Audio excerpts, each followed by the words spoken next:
So nice to have you all here. It's really nice to talk about Global South, about impact, a topic that I think even 10 years ago, I've been in this startup scene for a long time, and I feel like nobody cared so much about that like 10, 15 years ago, and it's so nice to see that this is gaining traction. I have three amazing panelists with me, so I'm really, really happy to do this session. We would like to make it very interactive, so please just join, ask questions. I think we have some great people who have different perspectives. And maybe I would like to quickly kick it off with a question to you, like who of you is actually a startup founder or has done a startup? A few, about half or so. Who has been in the Global South, in Global South countries? Almost everybody. That is nice. Who is doing actually even a startup in the Global South? Anyone? Thomas? So nice. Yeah. With an NGO. Yeah.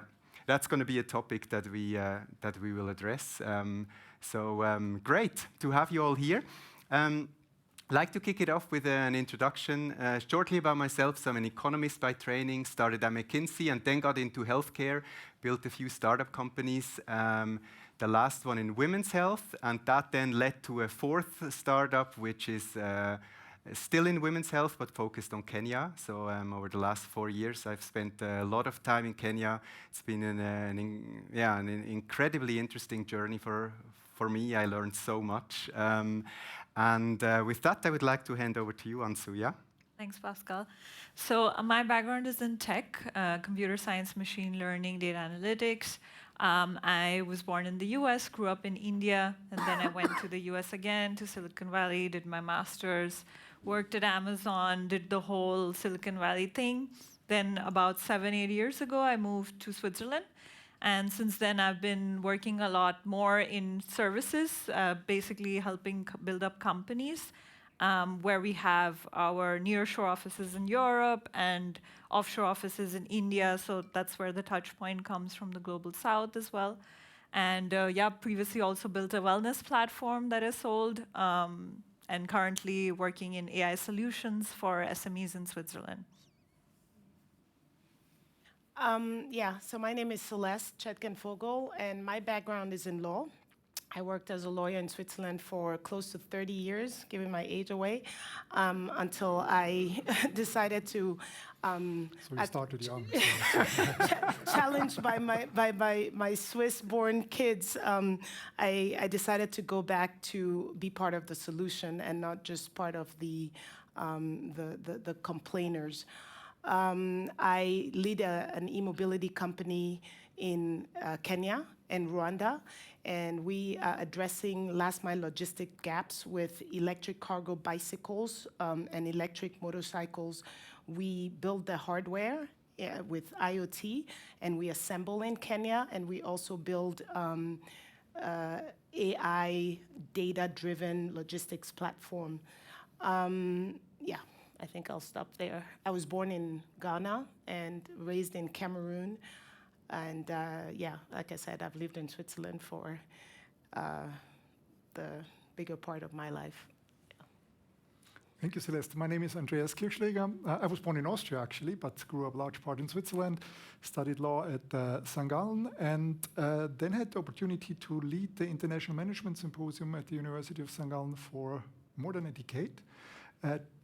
Partly together with Pascal, we transformed it from a German-speaking platform to a truly global platform, bringing people from all over the world, top leaders at the university setting to discuss topics and problems which go beyond the daily business. And this was also the inspiration for me to think a little further, because a discussion platform always is great, but you end up with the discussion and you hope that the ideas find their way somehow to practical applicants, but we were not involved.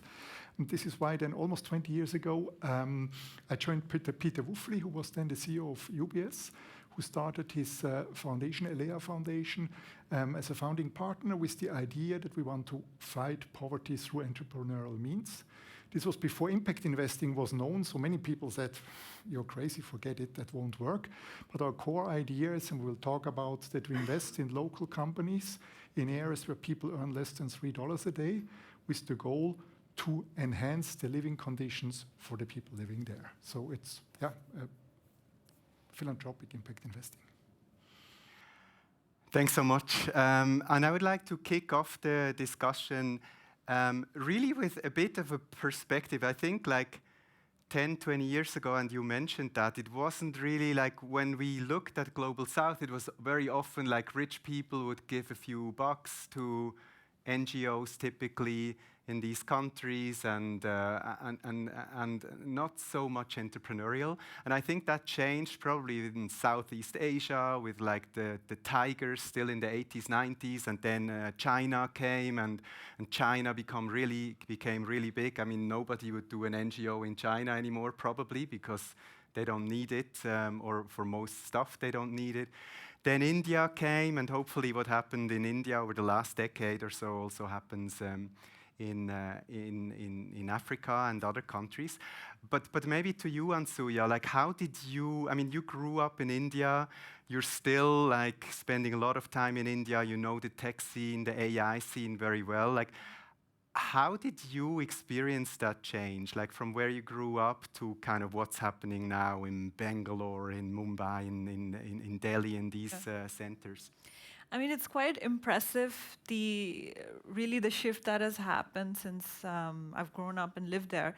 Because, back in the 90s, people used to mostly look forward to leaving the country. So if you had anyway a little money to fund your education, you wanted to go to the United States, get a master's there. My family did that, I did that anyway. But then people would just stay there, right? Like get a good job, six-figures job in the US, work there, settle there, and that's it. So that already shifted a lot. Like now in my peer group, in my generation, it's the opposite. I'm one of the few sort of unicorns in my group that chose to, well, not even the US, I'm in Switzerland, which is also very unique. But most of my peers and colleagues moved back to India and started businesses there, or are expanding the businesses they already have.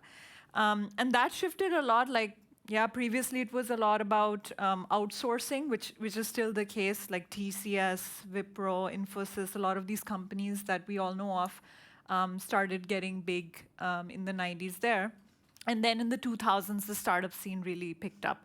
I mean, just two things I would attribute to that. Like one is obviously that there's a lot of money that's being put in for tech businesses to thrive in India, and we have really the education system to back it up. So we have a lot of engineers and tech education there.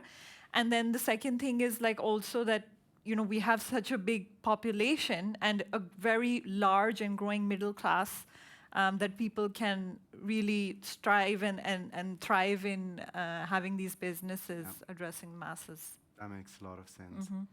Celeste, I mean, you know the African continent well, from Ghana to Cameroon to Kenya to many other countries while you were working at Swiss Re, UBS, other companies. Like, how do you see that in Africa, like compared to also India? Like, where do the countries that you know in Africa stand?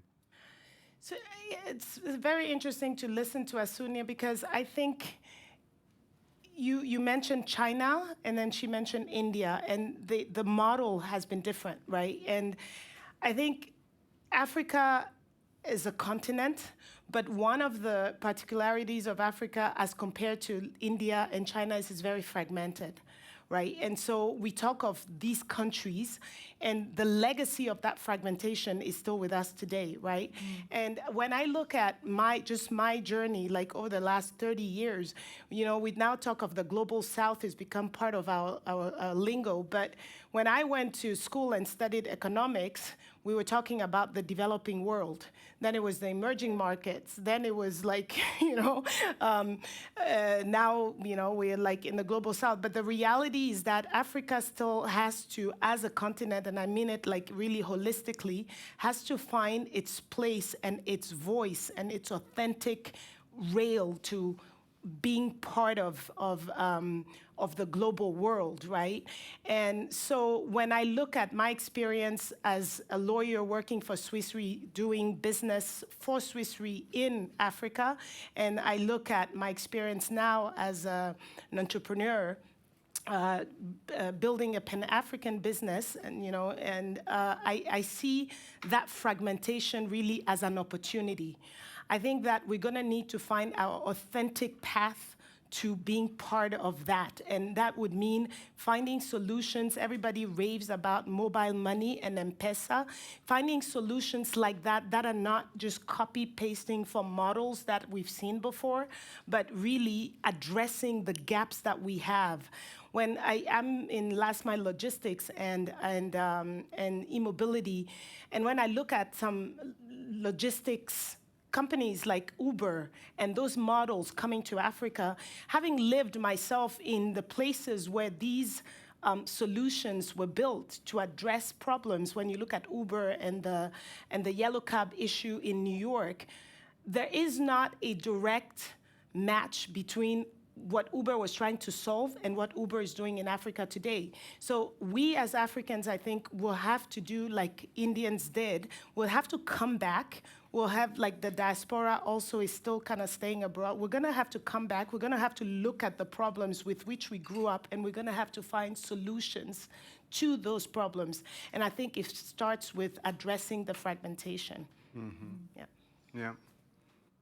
And a different question to you, Andreas. I mean, when you started Elea, you could also have gone the typical philanthropic way and just say, we finance, we give grants to good companies or to good organizations or projects. But you decided actually, no, let's invest and make this entrepreneurial. So how do you see this perspective between entrepreneurship and non-profits? What are the pros and cons of the two concepts?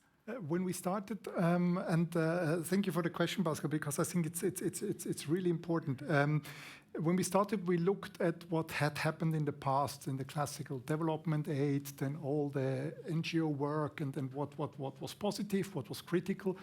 And what we found out, and this is very important, we need one or the other.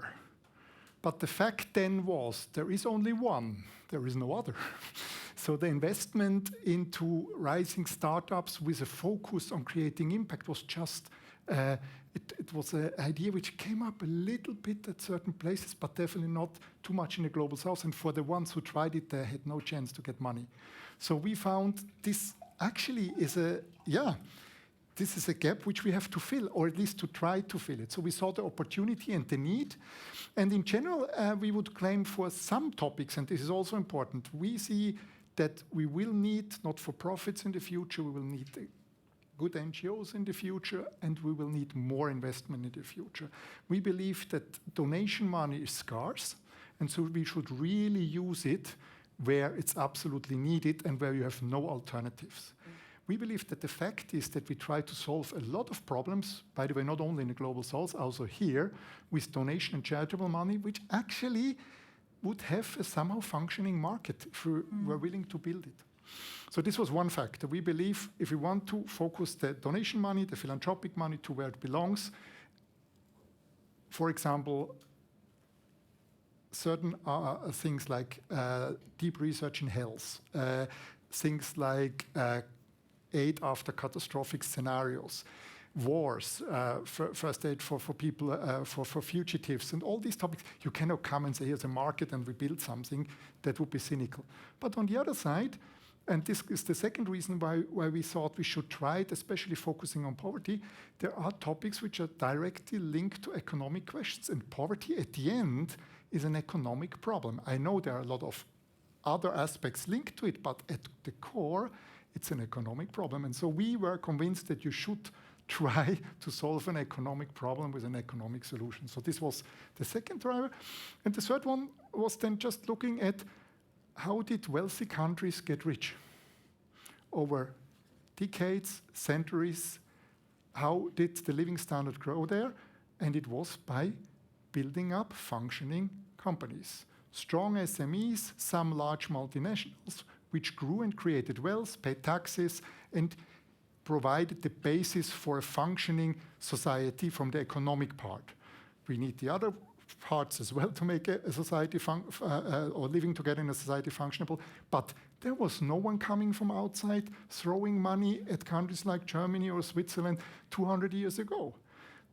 It was local people, and I loved what you say, Celeste, local people understanding local problems and trying to find a solution to it. Maybe with know-how, they started to import. Maybe with people, they started to import. Definitely with capital, they started to import. And so economies grew. And this was the basis, you see, very theoretical at the beginning. When we started, we did our first due diligence in Ghana. It was such a frustrating, we were full of energy. We went there, we looked at three organizations who claimed they want to be companies. And we went home very frustrated and said, okay, there's still a lot to do.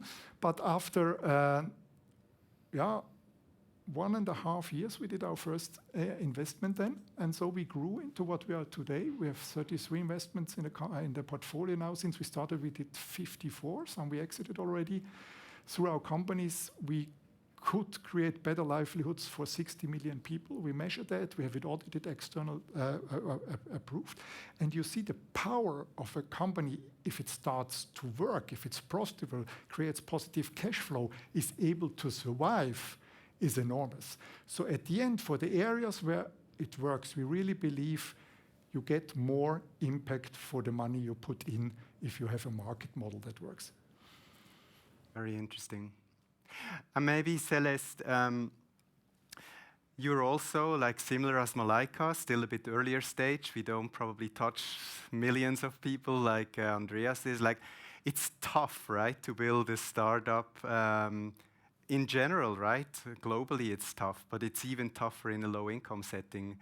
At least that's what I experience. It's very motivating. It's super nice, but it's also very tough. Like, what are your learnings so far? Yeah, thanks, Pascal. It is hard. It is hard. I think it was Nelson Mandela who said I did it because I didn't know it was impossible, right? And I was talking to another Swiss startup founder with whom I was in the climate launchpad, and we were like sharing how hard it is really to move from the beginning when you're so excited, you just see everything that is possible, to making it into something functioning, right? So we are starting year 4, and we have put 1,000 bikes on the road, roughly, a bit less, and we have about 120 customers, and that doesn't include the logistics platforms to whom we give fleets. And we've created jobs for close to 1,500 people, rider jobs, technical jobs, fleet management, sales, et cetera. And so that is encouraging. It's encouraging to know that you have a rider who used to make $2 a day, who's now making $10 a day. The reality is that our systems don't support growth. So you have to take an ecosystem approach.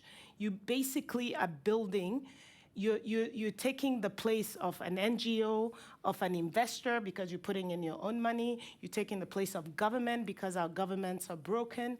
You're taking the place of mentors, right? Like I'm like the mom, right? And my company. And so you're doing a lot. you're carrying, and you know this, right? You know that it's not just about running a business, right? It's not just about going to look for investors. It's not just about, so I think the two big challenges that we'll have, at least in the context of the space in which we are trying to build a climate venture that is also profitable, is, I think, two things. One thing is we have to find the unit economics in it. You have to, the business has to work. I've put my own money in it, which means that I need to make it, I have skin in the game, right? And the purchasing power of our clients is low. So you have to be innovative about the ways in which you connect, people who need what you're selling and people who are offering those services, right? So we've been very, I don't want to say super successful because, as you know, you try something, it fails, you try something else. But we've been very successful so far at connecting the right resources to the people who need them. That's number one. But I think the fundamental problem that I see right now is that there's a lot of copy-paste. And so you need to leverage between tech. We use, I was just telling Asunia, we working with ETH on some machine learning, data-driven approaches for dynamic allocation of riders. But you need to combine that with operational know-how and finding that talent. You have super bright people, but the educational models that we have are not feeding this type of way of working, right? When you talk to someone from Uber or from, DoorDash or whatever, they tell you they didn't copy operations from previous models, right? They came at it with new ways, and when you try to do that in Africa, you can't copy that. You have to find a middle ground between what is high tech, what is digital, and the fact that we have a lot of people, right? There's 1.4 billion people in Africa, so we have to work with the people that we have. So I think those two things are the main challenges. That's what makes it hard, right? You have to be innovative, yet you also have to be, and I think this is really the part, you have to be more imaginative and more creative than just copy-pasting existing and successful models. And I think that's a perfect segue to you, Ansuya. I mean, Africa has 1.4 billion people, India has 1.4 billion, huge workforce, young population. You work a lot with AI talent in India. You also work a lot with AI people from Switzerland. How would you compare that, actually? What are... I mean, it's quite interesting how to juggle also just the cultural differences as well, right? I mean, having worked in the US and then with Indians in India and then here, also in Poland, it's vastly different.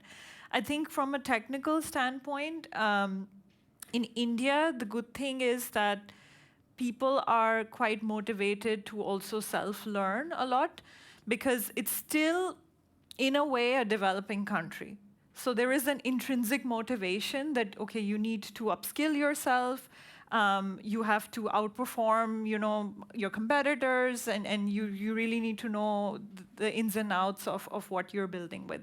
So I see that as a really powerful, when I compare it to, and I mean, in Switzerland also you have really good AI talent, but it's limited. I mean, it's a very small population. It's not that easy to get that talent, even if you wanted to. So at least in India, that's not a problem. The problem comes then more between understanding the cultural nuances, how to, deal with, in India, a lot of people would just go yeah, we'll do it, we'll finish it by this date, and you know that that's not going to actually happen. A lot of you, who are smiling, you know what I'm talking about.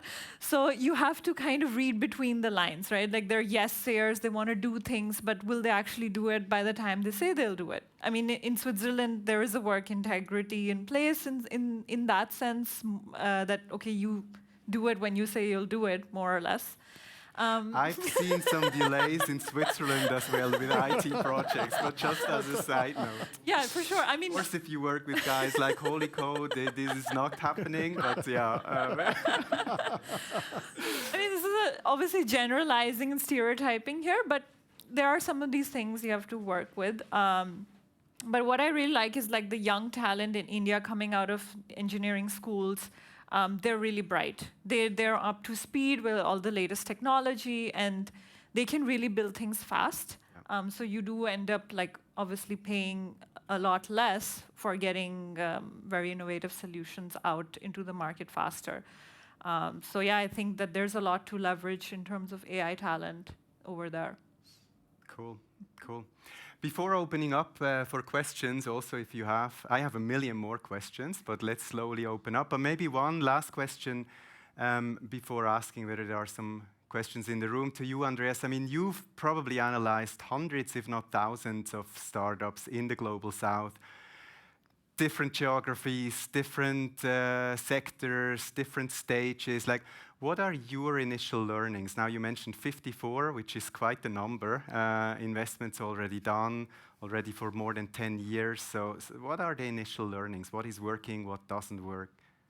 It's a huge question. And but in short, I think one we already mentioned, link to where you are. So understand the problem and try to find a solution, develop it yourself if necessary.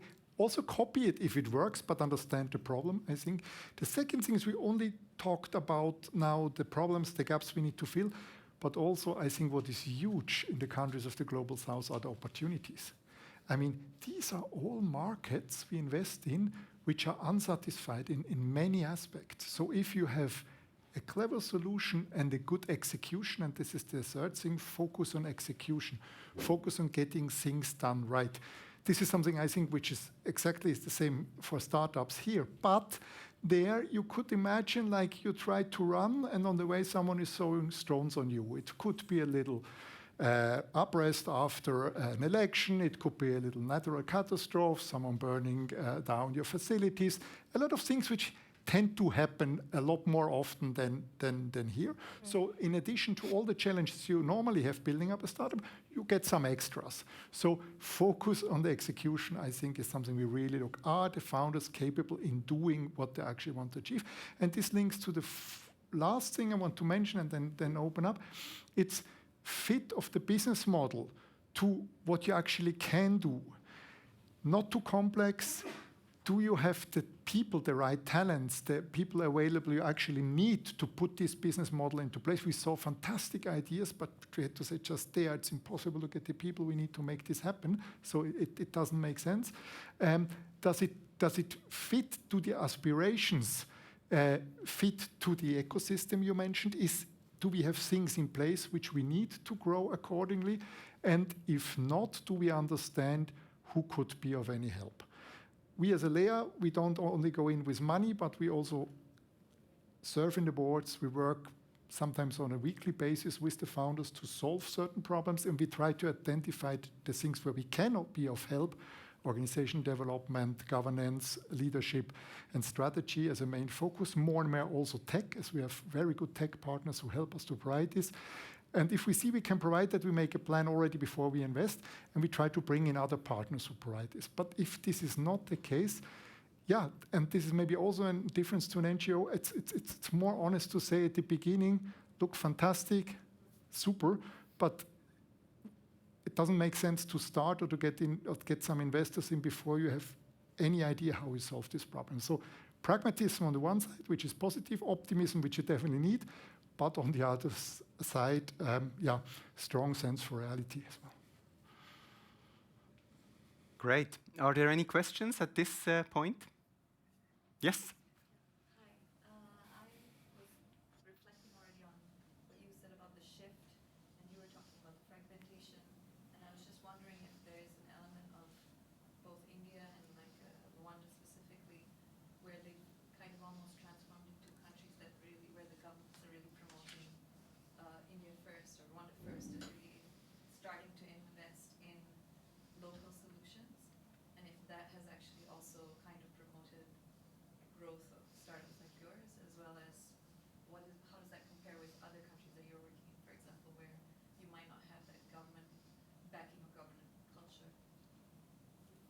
Do you want to go first? Yeah, sure.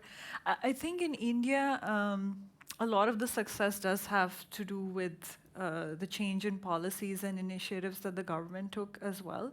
So, like already in the 90s, there was economic liberalization, privatization that happened that already changed a lot of things. And then in the 2000s, there was quite a few initiatives that were started by the government to literally fund and pump in a lot of money into the startups. So from that point of view, like India's really, as you said, focusing on like, let's build solutions for India first. And like Celeste mentioned, even if we're looking at examples that worked in the US, we really take those and make it our own. And I think it largely helps because a lot of the people who, let's say, went abroad to study and work a bit and then came back, they took all those learnings, but they still understand what the local market needs and adapt that really to fit the business model, as Andrea said, really well for the Indian economy. So I think just the combination of all of these things is working quite well for the country at this point. Yeah, and thanks for the question. I think Rwanda, as you rightly mentioned, has been, I mean, it's a controversial, topic at the moment, but I think Rwanda has been at the forefront of one of the things that I think is really needed in many African countries and in the continent as a whole. One thing in really fighting corruption, right? So we operate in Rwanda and Kenya, and we've sold in Malawi and Burundi as well. And one of the things that is like really just clear in Rwanda is no bribing. I mean, it's just a relief, right? It just takes out half of the, and that's a good thing. However, I think we are so far behind what Asunya just said about India, in the sense that that's first step, right? And Rwanda has also been at the forefront of pushing the Africa Trade Agreement, which would really, open up a lot of opportunities for the continent, in a holistic way. But the reality is that we're not there at that point where the classes have merged. So when you go to the Rwandan Development Board, I mean, you have like incredibly smart people, articulate, they know what they're doing. I mean, and 90% of the people that I met are women. I mean, incredible, in the gender thing, that so many investors push. But the reality is that the people that you deal with don't have the purchasing power that these others have. We still need to make this a little bit more equal. The contrast between the level of education of the people who are leading and the people that we deal with, writers, right? I can't communicate with writers. I speak English and French, and Rwandan are supposed to be bilingual. The reality is that they speak Kenya Rwandan. So when we build our solutions now, we're thinking about putting in a script in the local language, because the reality is I can't communicate. So if I can't communicate, I know they don't speak French and English, so I'm not gonna build something in English. And I think that is like one of the things that you said that I think we need to do more of. We need to be more authentic about what we're seeing and not just bring in, I mean, try using there's an app that is, they don't have Uber, but they have, I think it's called Yego or Yang, something like that. You try using it. I mean, it takes you 2 hours to like get anywhere, that is like 10 minutes away just because of traffic, it takes, and, just communicating through the app. And so you need to build something that is more intuitive for the people who are using it. And that's what we've done. We have a homemade application that is easy. It's WhatsApp-based to some extent because that's what people can afford, if they can afford anything. So we have to just deal with our reality and deal with addressing those gaps. Andreas, you have done investments in India, in many African countries, also in LATAM. We haven't really touched LATAM so far. How would you answer that? I think I would subscribe to what you just said. I mean, at the end, the frame is so important. we would wish for as much as possible rule of law, as you mentioned, less corruption in many countries on one side. On the other side, we also see that even if the circumstances are not easy, I mean, entrepreneurial activity is there. So also in countries where we would say the government did not set the right incentives, let's take Zimbabwe as an example, but also countries like Burkina Faso, where it got worse over the last 15 years, year by year. Still, if you have someone who understands the setting, how it is, with all the bad influences, and is able to navigate, and this is another important reason why we only invest in locally rooted entrepreneurs, because we need people who can deal with this, then in our view, for the single venture, the government doesn't play such an important role. And we tried, while you are completely right, it's like countries in India, it would not have been possible without the measures the government took. Rwanda is a good example. Kenya, in my opinion, to a certain part as well, if shaky, but still to the right direction. Negative example, Ethiopia, they went towards the right direction for almost 3 decades. And then with starting the civil war, they destroyed all what they built up. So yes, it has a huge influence. But we try to take the mindset and say, whatever the government does, we will not be able to change it from one day to the other, so we have to navigate in the setting we get. And it's the understanding of people, how things are going, that makes some companies, as I said, for example, in Zimbabwe, very successful under circumstances we cannot imagine that we could work in. And we've invested in Zimbabwe in one venture that sells the powder of the baobab fruit. And I mean, it's incredible. I mean, there were times where they legally built up staples of money to secure the reserves to buy what the farmers could deliver to them. And so we had circumstances we are invested now for 13 years, over the years where we almost, every time we came home, we said, okay, maybe this was the last time because we don't know how this will work in the future. And they made it. They're now profitable. They make close to 10 million revenues, and they will survive. So cool. But total adaptation to what is there might also be a strategy. Yeah. We have another 5 minutes. Yes. How much can social ventures in the global south, in different regions, countries, and continents, how much could they learn and profit from each other? Or are the challenges so different and the cultural mindsets are so different, or working cultures, that they cannot, like exchange doesn't make too much sense? Yeah. So I think we can learn a lot from other countries and other social entrepreneurs. I communicate a lot with other social entrepreneurs from some of the accelerators that I've been part of in India, in Vietnam, in Thailand, right? And I think there's a lot to be learned. In fact, I think there should be much more intra-global South trade than we see today. And if we are to scale, I think the opportunity to scale will be in other global South markets. So yeah, we definitely talk a lot and we learn a lot. I'm going to Vietnam later this year because I'd like to visit, some of the companies that are doing what I aspire to see us do, right? Andreas, you have a point? Yes, I would fully support that. And we started 10 years ago with ELEA to create the ELEA entrepreneurs community, as we call it. And we bring intentionally all our entrepreneurs together at least every third year at one place and work on a certain topic with them. In the time between, we really built a strong network, trying to use all communication means very efficiently. And I mean, the learning is huge. We really believe, while we work one-on-one with every entrepreneur, becoming a member of the community when we invest gives them a huge boost just from peer learning, peer challenging. And what we found, we tried to analyze this a little systematically. There are so many patterns of challenges which are common. All given the different circumstances culturally in their respective countries. That's all good. But at the core, there are 5 or 6 topics they all have, and they all try to find a way, and they all can learn from each other. Also with the different maturity of the different ventures. So we see this as a hugely powerful tool. And to be very honest, this is something which would have not been possible 20 years ago.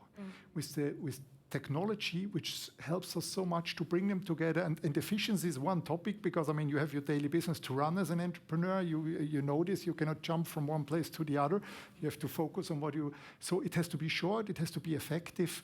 But we truly believe in bringing our entrepreneurs together. I just want to add that I think like organizations like ILEA, like we are part of Acumen, for example, in the Miller Center for Social Enterprise, I think they do an incredible job, because without them, I think it would be really hard for us as entrepreneurs in the Global South to actually be able to even know who the others are, right? You can go on LinkedIn and, so I think that new approach to investing while sort of, as you said, peer learning, challenging each other, seeing those synergies has been an incredible opportunity also for social entrepreneurs in Africa. Yeah. And one thing just to add to that, as an example, in India, in rural villages, right, there's a lot of financial initiatives that have worked really well, microfinancing farmers, for example. And this is not stuff you can learn from the US or Europe. It would be very helpful if these countries, like with Africa and India, would learn from each other and exchange on this. In fact, yeah, like both of them said, it would make these countries even more powerful. Like simple things like everyone in India just wants to use WhatsApp for business communication. I'm sure it's the same in Africa, right? How do you build businesses around this style of cultural style of communication, which is not something you see in Europe? In the US, it used to be all Facebook Messenger. Now I don't know what it is. So these things, like, you can really exchange a lot and learn a lot from each other. Yeah. Last question, Thomas. Yeah, we have 1 minute or so. Very short, please. Thank you very much for all the insights. I mean, it's great to see all the talent and the opportunities that you guys see. On the other hand, we are all here in Switzerland, and we have an established entrepreneurial ecosystem and tons of money. So one would imagine this could be a natural fit to bring those together, and I think we're all trying. However, also from personal experience, I saw there's so many prejudices and barriers also in the head among investors, among other startups here. So my question to you is, what can Switzerland, what can we, the Switzerland entrepreneurial ecosystem do to break down some of these barriers and strengthen collaborations and synergies rather than... Amazing last question. Maybe like 20 seconds each. I'm gonna time it. Who starts? Well, I can just give one update from last year. So Switzerland and I think Liechtenstein, Norway, Iceland, I don't know, there's a few other countries, they already took an initiative where they're going to invest $100 billion in the next 15 years into India, and loosened up a lot of the rules for trade agreements with India. So that will just bring in a lot of opportunities, lower tariffs. You can do a lot of cross-business with India easily. So I think that's a big step. Love it. Yeah. We also need that for the African continent. Yeah, so I'm not going to repeat that. I think the diaspora is a huge opportunity. I think if countries like Switzerland, the United States, other European countries would leverage their diaspora already here, there would be a great, just leap over some of the prejudices that come from not knowing, right? It's just because people aren't familiar, and there's no reason why people in Switzerland shouldn't be familiar with people like me, because I live here, so, yeah. Great input. Andreas, last. Given the 20 seconds, quite short, my first would be diversification for investors. So I focus on the private sector. For investors, diversification. Take some investments into a portfolio who are out of your daily scope. Second is celebrate successes. We have great examples, and we should talk more about this. There are positive, it is possible, and we have the data now to prove it. And the third one is really be realistic. The future will be in the south. And we can either wait and see how this will develop, or we can make it develop faster. And so I think this is something we should talk about more as well. Wow, what an amazing final. Thanks so much to all of you.